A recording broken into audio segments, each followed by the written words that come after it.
Hey everyone, welcome back to my channel, the #1 place for information on living in Maryland. Today I'm going to talk to you about the 5 things you should know before moving to Frederick, Maryland. Alright, so the first thing you should know about moving to Frederick is that it just ranked as the 17th best city to live in the United States. This is according to livability.com, who scores every city in the US based on things like housing, health, infrastructure, demographics, and most importantly, economy.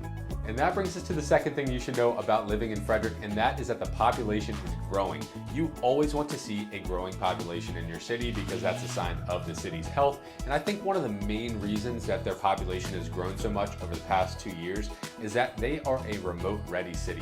They have already planned all their infrastructure for internet years before COVID hit. So with all these remote workers popping up all of a sudden, they're able to handle all of those needs. And with prices being a little more competitive out here than down towards DC, everyone's naturally going to move up and start searching in Frederick. And the third thing you should know about moving to Frederick is that it has a rich history. Francis Scott Key, the author of our national anthem, even lived here and had a law office in Frederick.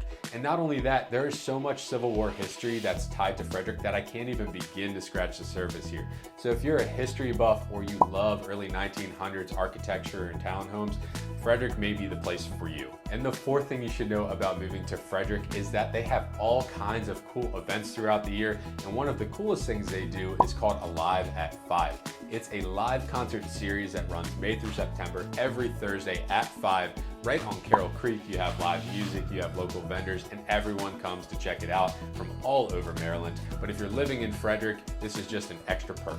And the fifth thing you should know about moving to Frederick is that it has a thriving restaurant scene. I talk about this all the time and I go into detail in my pros and cons of living in Frederick, so check that video out next. And if you're considering moving to Frederick, that is just a small list of things you should know. I would love to share the rest with you. If that's you, reach out to me. My contact information is below. And if you enjoyed this video, tap that like button and subscribe so that you stay up to date on all of my videos about living in Maryland.